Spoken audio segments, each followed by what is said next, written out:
Hey guys, Ralph from RPM Archery. I'm Justin from PA Bow Hunting. Here we are, quick little oversight on some different releases out there. I mean, there's so many releases on the market today. I mean, anywhere from $28 up to 300 plus. Easily, yes. You know, but they're again kind of like bows. I mean, shoot them all. You know, get your feel for release. You know what one does, the other one might not. You know, there's so many releases out there. You know that they're pulling like a double duty release. You know, now they got releases that can be a a thumb button release or back tension all in one, which that's a really good release. True Bowl makes a good one called the Goat, I believe, and it's a good release. I had one I played with a little bit and started into that target panic thing. It's like, get rid of this thing.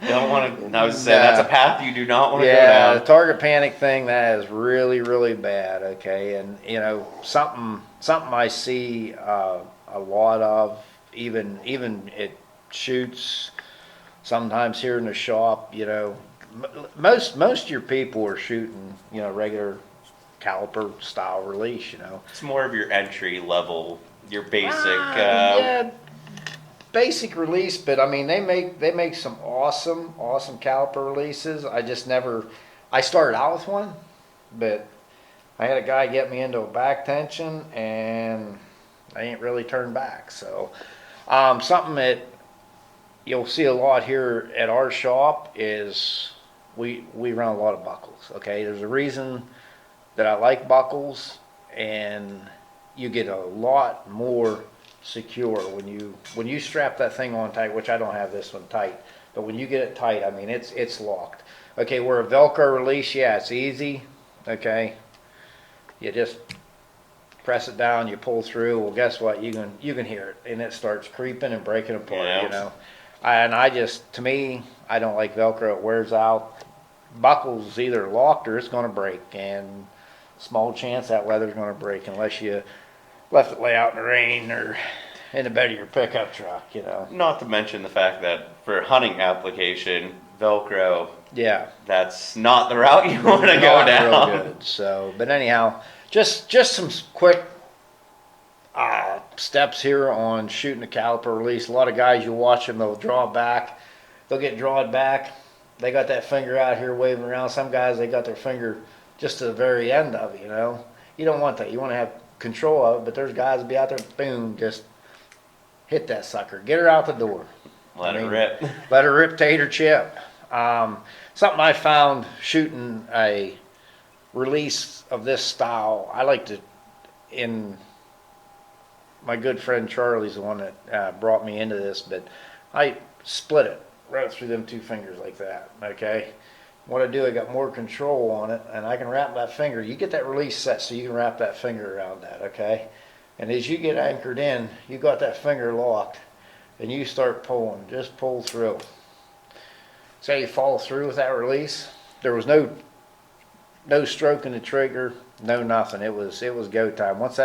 Once you get this adjusted to your poundage, you know, to where that trigger, you can get that finger, and you don't have to wrap it clean back in here. Like I said, this is just a sharp release, but get that finger wrapped down around that, at least the knuckle. Don't be shooting that on a tip like that because you got no control. I mean, you don't. I mean, There's nothing to hold you steady at that point. No, and you'll find that you watch so many different people shoot, and you take part of what you do, part of what I do, and on down the line, you find out what works for you. And I'm not doing this video to bash anybody. I mean, we're just doing this video to, maybe give some people some more insight. Slightly educate maybe. Yeah, there again, going to a pro shop. He should be, not here's a release. This is what you want to buy. No, like I said, go shoot them all. But that's a trigger release. Here's a thumb button. A lot of guys today are shooting a thumb button. To me, I think you gain accuracy shooting a handheld versus a caliper. But there's guys out there that can shoot a caliper lights out. Trust yeah. me. I mean, I've seen it. I mean, them guys they're deadly with a caliper. Oh, yeah. You know, but they got their style of shooting. It's like there again, it's just pointers. You know, give you guys some different pointers, stuff that we've both been through and done. You know, it wasn't that long ago. Justin came into the shop and he was having issues, man. He was ready to throw her all out on the floor. That's it. I'm done. You know, so we went back there and just messed around one night, and I showed him. Like a lot of guys shooting the thumb button release. They'll pull back, they'll get that thumb down here, and I mean they're waving it around. They're just letting it do drive by, just hit her. What I told Justin was that I said, I want to show you something, and this is what I done. This is how I was taught to shoot one. And I said, you want to wrap that finger around and cradle that thumb in there. That sets down in there. You gotta get this adjusted so you can touch your pointer finger and your thumb together, okay? So then when you draw back, you're not putting no pressure on that. You draw back, and as you start to pull, and you pull through that, it fires and goes off. You're using back tension to set the release off, and you'll find yourself, granted, it ain't something that's gonna cure the old everything. No. But it's a place to start, get you out of that doing drive-by and doing that punching, okay? And you'll actually notice, like I personally noticed, a difference in not being off by so far if I did miss. It Right. was closer to if I'm shooting a dot, I was closer to the dot than before whenever I'm just trying to punch it. Because, like Ralph said, that's a lot of movement. Everything that you do, it comes into play with what that arrow is going to do when it comes out of your bow. So, yep. And there's another thing I see a lot of guys doing. Like they'll be shooting a caliper release, and when they draw back, they'll draw back, and they got that finger in behind that trigger. Okay, that's great. But then they're like, and they're reaching up around. Try to take that finger, your trigger finger, lay it on top of that release. As you pull back, now you just motion down here, and then you're putting it over top of that trigger. The less movement you can make in that release hand, it's going to help your accuracy. Unreal. I mean, and it's in a way with the thumb button too, with having your thumb already on the barrel. Yeah. You're not. I feel like it kind of helps. It does help with target panic because you're not. I need to be there, and then fire. You're already there. It's just put your dot where it needs to be and start following through with your shot. And you're not, and don't get it wrong, guys. You're not going to hold that pin still on that target. I don't care. Levi Morgan even says, accept the movement. I mean, you have to. You have to. I mean, and it'll sit there and float. You just keep staring at that dot, putting that pin on that dot. You keep staring at that.